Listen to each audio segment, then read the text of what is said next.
꽃을 달아준 것 같습니다. 또 호주를 위해서, 또 전 세계 평화를 위해서 이렇게 싸우고 특별히 우리나라에까지 와서 이렇게 전투를 해준 우리 호주에 대한 군인들을 기념하는 그런 한작대회입니다. 또 위에서 기도해 주시고 함께 하시기 바랍니다. 오늘은 이 신앙의 성장과 믿음의 변화라는 제목으로 말씀의 은혜를 나누고자 합니다. 여러분, 현재는 변화의 시대를 우리가 살아가고 있습니다. 모든 새로운 환경이 어떻습니까? 우리를 기다립니다. 매일매일 새로운 것들이 이렇게 다가옵니다. 특별히 스마트폰이나 여러 가지 전자제품들, 또 새로운 자동차들, 이러한 것들이 우리에게 새롭게 다가옵니다. 지금은 이제 이 자동차 중에도 전기차가 이제는 그렇게 나오고 있습니다. 이러한 것들이 발달해서 나오면 어떻습니까? 이것들을 변화를 놓치면 그 자리에 그대로 있거나 우리가 그러한 것들을 사용하지 않으면 뒤처지게 됩니다. 우리의 신앙생활도 믿음도 이와 같습니다. 코로나로 인해 신앙생활의 환경이 변하고 있습니다. 새로운 환경을 받아들이고 나 스스로 변화에 대처해야 합니다. 미래학자 이 조지 프리드먼은 정확한 미래 예측으로 많은 사람들에게 신뢰를 받고 있는 그러한 학자입니다. 그가 예측하면 90%의 정확성을 가지고 있다고 합니다. 세계 각국의 이 지도자들이 그의 자문을 받고 있습니다. 자문을 받기 위해 수많은 돈을 투자하고 자문을 받습니다. 그가 쓴 책 중에 100년 후에라는 제목의 책이 있습니다. 이 책의 글 중에 한국의 미래에 대한 글이 있습니다. 어떻게 소개했을까요? 2030년경에 한반도가 통일된다고 쓰고 있습니다.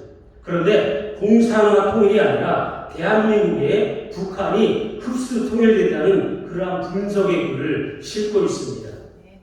그리고 그는 덧붙여 말하기를 2040년경에는 코리아가 강력한 국가가 될 것이며 만주의 일부를 흡수하여 통치하게 된다라고 예측을 하고 있습니다.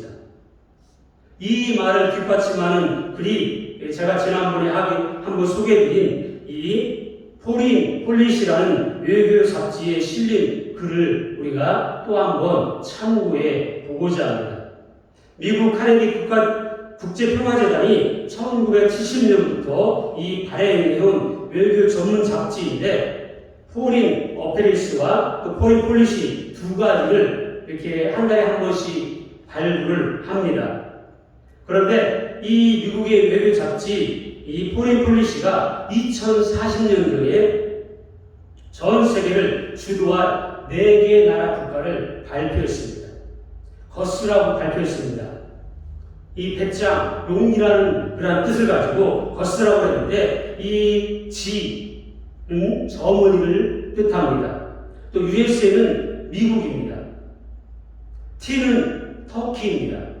S는 사우스 코리아를 들어서 거스라고 이렇게 했습니다. 많은 사람들이 이것을 발표했을 때 의아했습니다.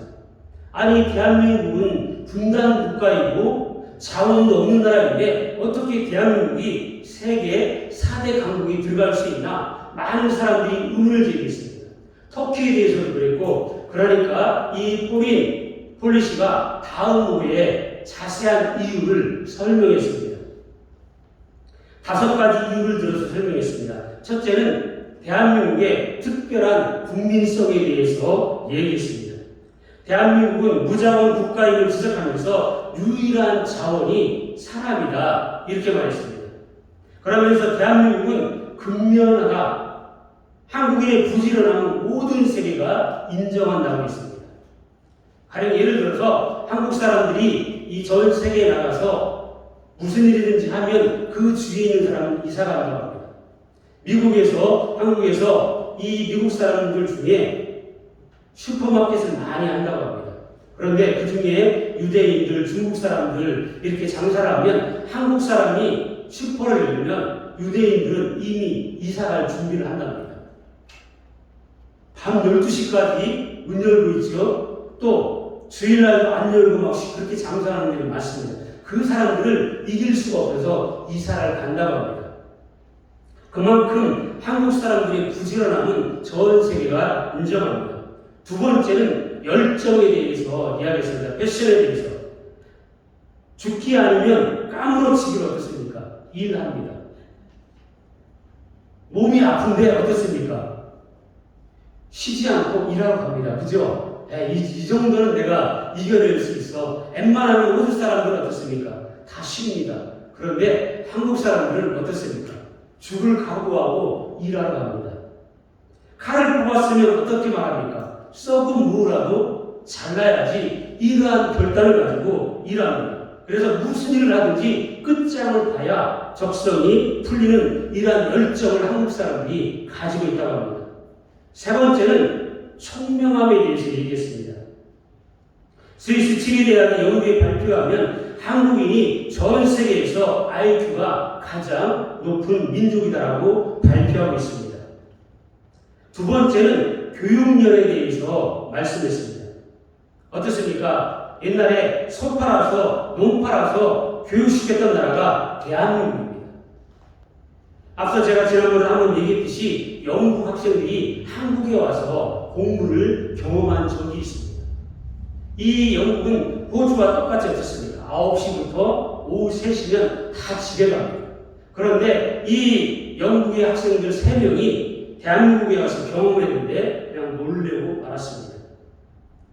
아침 7시부터 일어나서 학원에 갔다가 9시까지 또 학교에 가서 학교 수업 마치고 다시 학원에 가서 12시가 넘어야 집에 들어가서 하는 공부하는 이러한 것을 보고 도저히 한국 사람들은 한국 아이들을 우리가 이길 수 없다 그렇게 이야기했습니다. 최소한의 생활비를 제외하고 자녀에게 투자합니다. 학원 보내고 유학 보내고 최고가 되라고 교육합니다. 이 교육력이 대한민국의 자산이라고 얘기했습니다. 세 번째는 기술력입니다. 해외에 나가면 코리아를 기술국가로 인정합니다. 반도체 분야, 가전, 조선, 자동차, 원자력들은 세계적으로 인정해주는 기술입니다. 네 번째는 해외 네트워크라고 했습니다. 700만에서 800만 명이 되는 회원 네트워크. 세계 186개국에 흩어져 있는 우리 동포들이 귀중한 그러한 자산이라고 했습니다. 우리나라가 IMF 때 어떻습니까? 전 세계에 흩어져 있는 해외 동포들이 돈을 모아서 우리 한국에 보냈는데 그 당시에 300억 달러를 모아서 우리나라에 보냈다고 합니다. 이러한 해외 네트워크를 통해서 대한민국이 세계 강력한 국가가 될 수 있다 말씀합니다. 그리고 어떻습니까? 세계에 나가기만 하면 교회들을 세우고 한해를 조직하고 중요한 역할을 하는 것이 해외 네트워크입니다. 우리의 자녀도 어떻습니까? 우리가 열심히 바이올린도 가르치고 플룻 가르치고 공부도 열심히 하고 그렇게 해서 우리가 이렇게 하고 있습니다. 이러한 것들이 자산이라고 얘기합니다.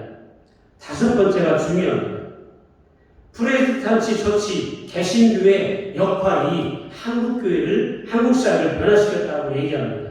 절망적인 상황에서 지난 100년 동안 희망을 주고 지금의 나라가 되는데 정신적으로 도덕적으로 영적으로 한국교회가 기여했다. 앞으로도 한국 기독교가 그렇게 볼 것으로 보고 있다. 이렇게 발표했습니다. 2040년 어떻습니까? 이제 18년밖에 남아있지 않습니다. 세계를 주도할 네 나라 중에 코리아 이러한 것을 발표했습니다. 독일의 철학자 헤겔이 쓴 역사 철학에서 내가 길고 긴 세계사를 살피건대 어느 시대나 그 시대를 이끌어간 지도자는 열정의 사람들이었다 말씀합니다. 그렇기 때문에 대한민국이 이러한 놀라운 일을 이룰 수 있다고 이야기합니다. 우리도 마찬가지입니다. 우리도 변화가 되면 신앙의 사람도 말씀으로 살아가면 그러한 일을 할 수가 있는 것입니다. 얼마 전 저희가 새 차를 하나 구입을 했습니다. 그 차를 구입하고 나서 한번 생각해서 다음에는 어떤 차를 구입해야 될까? 여러분 차를 사는데 이제는 어떤 차를 살지 한번 고민해 보시기 바랍니다. 앞으로 차를 살 때는 이제 전기차를 구입해야 되는 그러한 시대가 되어가고 있습니다. 이제 내연기관 자동차는 점점 사라져갑니다. 왜냐하면 지구가 이 환경 문제로 인해서 몸살을 앓고 있습니다. 그렇기 때문에 전 세계가 이제는 이 내연기관차를 규제하고 친환경 자동차들을 만들기를 권장합니다. 어떻습니까? 전기차는 면이 안 나옵니다. 또 엔진오일 갈 필요가 없습니다. 변속기오일 갈 필요가 없습니다. 여러 가지 차가 단순해져서 이로 인해서 이 카센터 약 60%에서 70%가 사라질 거라고 합니다. 이 전기차 중에 가장 중요한 게 배터리입니다. 이 차값의 40%가 배터리라고 합니다. 그리고 어떻습니까? 변속기도 필요 없다고 합니다. 100m 제로백이 4초 걸린다고 합니다. 얼마나 빠릅니까? 그리고 한 번 충전하면 약 500km 정도의 거리를 간다고 합니다. 그런데 이 문제는 차량 무게가 많이 나간다고 합니다. 배터리를 장착하기 때문에 그래서 이 차량 무게를 가볍게 하는 것 또한 기술이라고 합니다. 현재 전기차 1위가 어딘지 아십니까? 테슬라가 1위입니다. 그 다음에 2위가 어느 나라일까요? 현기입니다. 현대 기아. 세 번째가 폭스바겐이라고 합니다. 그 다음에 BM, 벤츠 순서라고 이야기합니다. 배터리 세계 1위는 한국입니다. LG와 SK이노베이션, 삼성, SDI가 배터리 만드는 1위입니다. 이러다 보니까 앞으로 세계를 주도할 대한민국이 될 수 있는 이러한 밑바탕이 어떻습니까? 되어가고 있습니다. 그러니까 미래학자들이 이러한 얘기를 하는 것입니다. 또 한국교회가 이러한 역할을 해야 된다고 얘기하는 것입니다. 우리 벨스타인교회도 지금은 작지만 이 일을 감당하는 교회가 되도록 우리가 신앙의 변화를 가져와야 합니다. 또 현대에서 만든 아이오닉 5, 기아 ES6는 테슬라보다 충전 속도가 4배가 빠르다고 합니다. 그러니까 전기차가 충전하는데 빨리 하면 3시간에서 4시간이라고 합니다. 그런데 현대에서 만든 것은 18분이면 80%까지 충전이 된답니다. 그러니까 이제는 앞으로 전기차로 이제 한국이 1위가 될 날이 멀지 않았다는 것입니다. 그렇기 때문에 이러한 시대의 변화에 앞서서 변화를 위해서 노력하고 기술 개발하는 분야가 1위를 갈 수 있다고 합니다. 그러면서 이 기아 현대차들이 세계 올해 이 자동차 디자인 부분 여러 가지 부분을 이렇게 수상을 한 그러한 것들을 볼 수가 있습니다. 글로벌 전기차 시장에서 이제는 현대 기아가 어떻습니까? 2025년부터는 내연 자동차를 만들지 않겠다고 가장 먼저 선포했습니다. 빨리 전기차로 전환하고 기술 개발하는 것이 그나마 현대가 지금 이 정도에 앞장서 있는 것입니다. 여러분 어떻습니까? BM, 벤츠, 아우디를 독일 3사를 제쳤습니다. 도요타도 그렇고 앞으로 전기차 시대는 독일 3사, 도요타 등은 소니, 노키아, 이 모토로라처럼 될지 모른다고 많은 사람들이 이야기하고 있습니다. 한국은 이미 말씀드린 대로 전자, 조선, 원자력 부분에 세계 1위입니다. 말씀드린 대로 우리나라가 세계 경제를 주도할 내 나라가 될 수 있는 기초를 만들어가고 있다고 볼 수 있습니다. 천연 자원, 그러한 것 없어도 기술, 열정, 교육 등으로 국민성이 이러한 우리나라가 세계를 주도할 무기가 되는 것입니다. 여러분들은 우리의 신앙생활도 이와 같아야 합니다. 한국교회, 이민교회 역할이 중요합니다. 해외에 나와 있는 이민교회, 우리 교회 역할도 아주 중요해졌습니다. 오늘 주신 말씀을 통해 신앙생활의 변화를 받아 성장하고 믿음으로 이민교회를 이끌어가는 성도가 되어야 합니다. 어떻습니까? 호주교회와 우리 다른 것은 성도들이 열정이 있습니다. 모이는데 많이 열심히 일하고 기도하는데 열심을 하고 예배하는데 찬송하는데 모두가 다 열심을 냅니다. 이러한 열정이 이 교회를 변화시킬 수 있고 또 이러한 열정을 가지고 믿음 생활하면 우리가 믿음 생활을 통해서도 이 시대를 변화시킬 수 있습니다. 여러분 전자 제품을 통해서 우리는 이미 한 번 경험했습니다. 소니가 전 세계 전자제품을 1위 했지만 지금은 소니는 명함도 못 내립니다. 앞으로 자동차도 그러한 시대가 된다고 얘기합니다. 가장 유용한 자동차가 도요타라고 합니다. 도요타는 전기차를 개발하지 않고 하이브리드를 만들어서 그것으로 대처하려고 했습니다. 그런데 이러한 것들을 보면 변화의 시대에 변화되지 못하면 생존하지 살아남지 못한다는 것입니다. 그리고 변화는 흉내만 내서는 안 됩니다. 여러분 사람은 어떻습니까? 익숙한 것을 바꾸기를 싫어합니다. 핸드폰 한 번 사면 어떻습니까? 막 이것저것 다 해야 돼서 굉장히 머리 아프고 복잡합니다.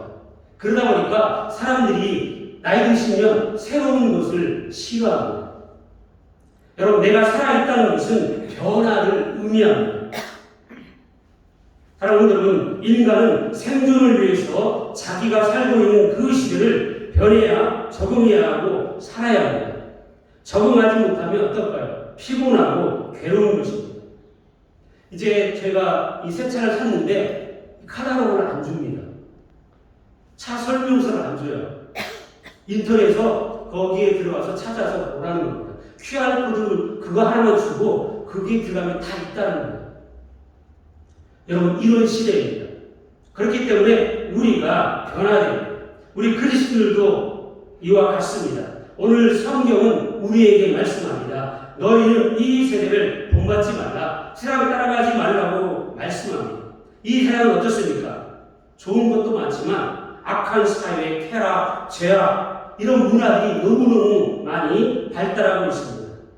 살아있는 사람은 변해야 합니다. 이것이 살아있다는 증거입니다.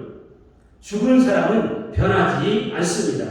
죽은 성도는 신앙, 믿음이 변하지 않고 그 자리에 머물러 있습니다. 복음은 변하지 않지만 사람은 변해야 하는 것입니다. 너희는 이 세대를 본받지 말고 오직 마음을 새롭게 하고 변화를 받아라. 이렇게 말씀합니다. 여러분 어떤 변화가 우리에게 필요할까요? 마음을 새롭게 함으로 변화를 받아 하나님의 선하시고 기뻐하시고 온전한 뜻이 무엇인지 분별하라고 말씀합니다. 내가 살아가는 것이 하나님이 기뻐하시는 뜻인가? 내가 하는 일이 하나님께서 원하시는 일인가? 내가 사람을 만나고 대화하는 이러한 것들이 하나님이 기뻐하시겠는가? 이러한 것을 생각하라는 것입니다. 우리의 마음, 생각들을 성령에 의해 마음이 새롭게 계속 변화되는 과정이 있어야 한다고 말씀합니다. 죄인에서 의인으로, 불평과 원망에서 감사함으로, 불순종에서 순종으로, 악한 마음이 선한 마음으로 변화가 일어나야 합니다. 이런 것들을 생각하고 변화를 따라가야 한다고 오늘 성경은 말씀합니다. 여러분, 세상 사람들이 언제 하나님이 너와 함께 계신다라고 그렇게 이야기할 수 있습니다. 내가 출세하고 돈 많이 벌어서 잘 나갈 때인가? 여러분, 그렇지 않습니다. 세상 사람들이 이렇게 우리에게 고백하는 것은 우리가 하나님의 말씀을 쫓아서 순종하며 살아갈 때 너는 하나님과 함께한다. 세상 사람들이 인정해 주는 것입니다. 내 삶에서 참 향기가 날 때 세상 사람들이 우리를 존경하는 것입니다. 하나님이 너와 함께 계신다 이야기하는 것입니다. 우리가 이러한 교회가 되고 이러한 가정이 되고 이러한 성도가 되고 믿음의 변화가 우리에게 필요합니다. 베드로후서 3장 18절은 이렇게 말씀합니다. 오직 우리 주 곧 구주 예수 그리스도의 은혜와 저를 아는 지식에 자라가라. 우리가 자라야 한다고 말씀합니다. 자라가라는 뜻은 성숙해진다는 뜻입니다. 영어로 그러라는 명령의 동사입니다. 여러분 어떻습니까? 어린아이가 자라야 합니다. 또 식물도 자라야 합니다.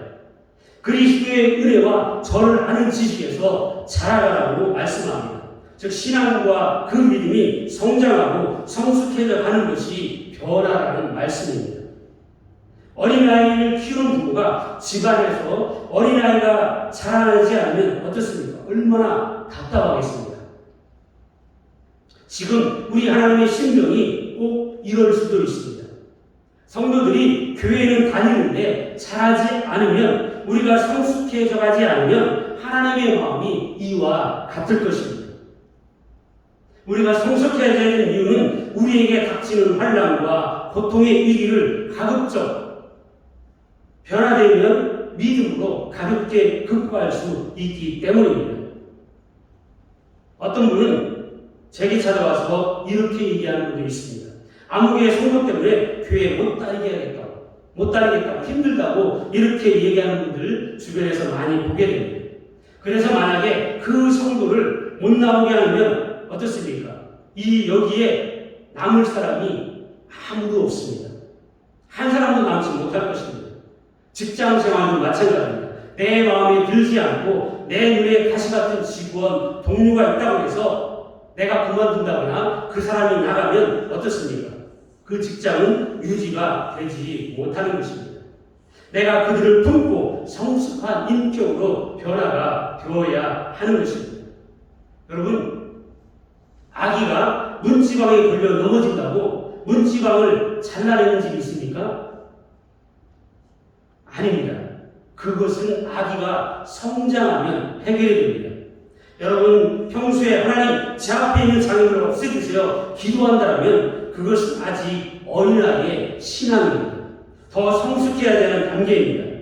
그러나 신앙이 성숙하고 성장한 사람은 그 어떤 종류의 문제와 공경에 처한다 하더라도 문제가 생기지 않습니다.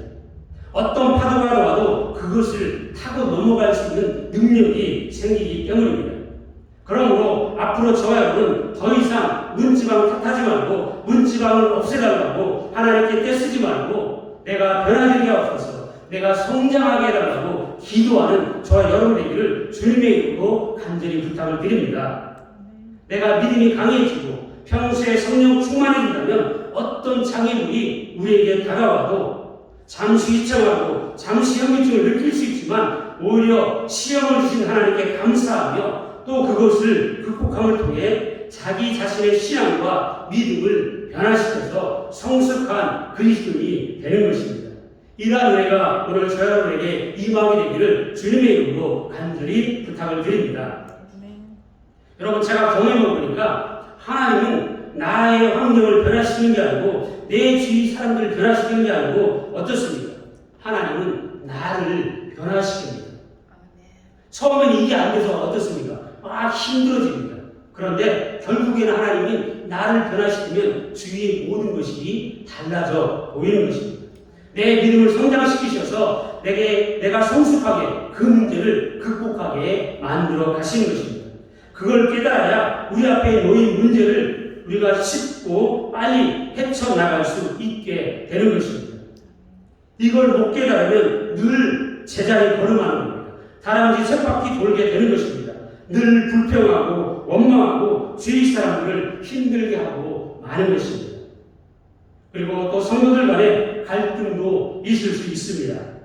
우리는 그 상황을 주신 하나님의 뜻을 찾으면 해결할 수 있습니다.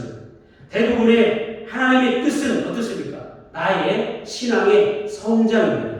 믿음의 변화입니다.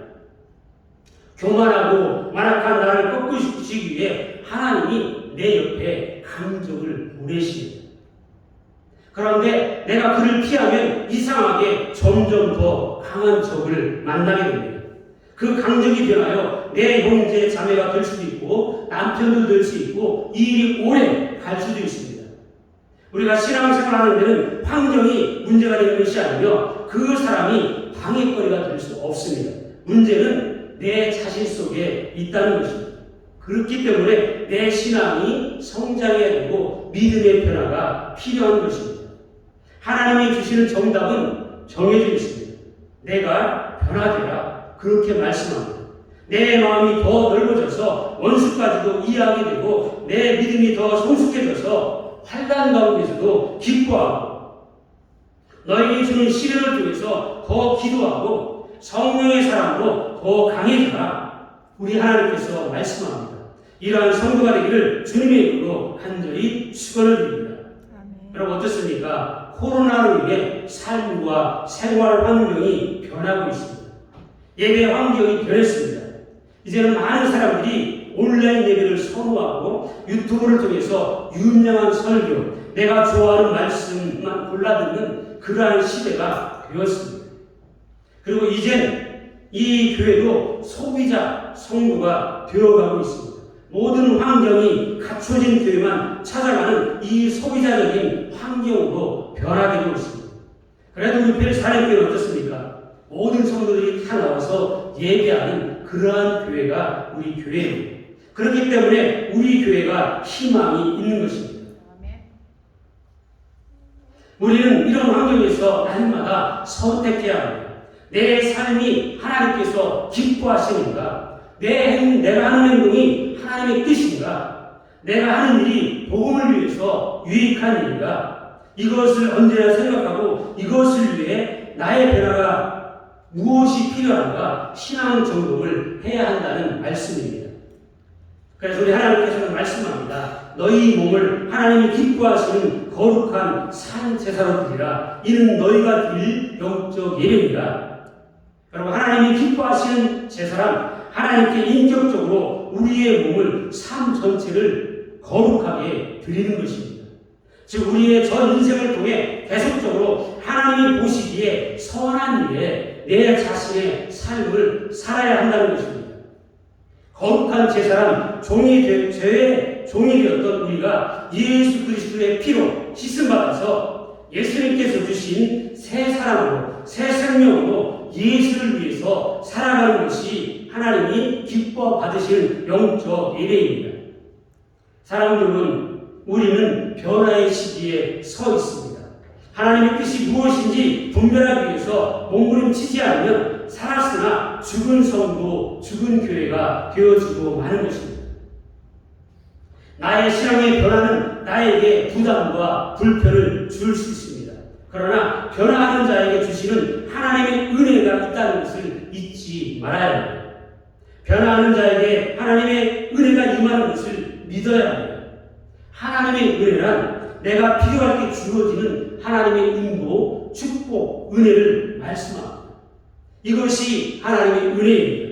이러한 은혜를 하나님께서 우리에게 주시겠다고 약속해 주셨습니다.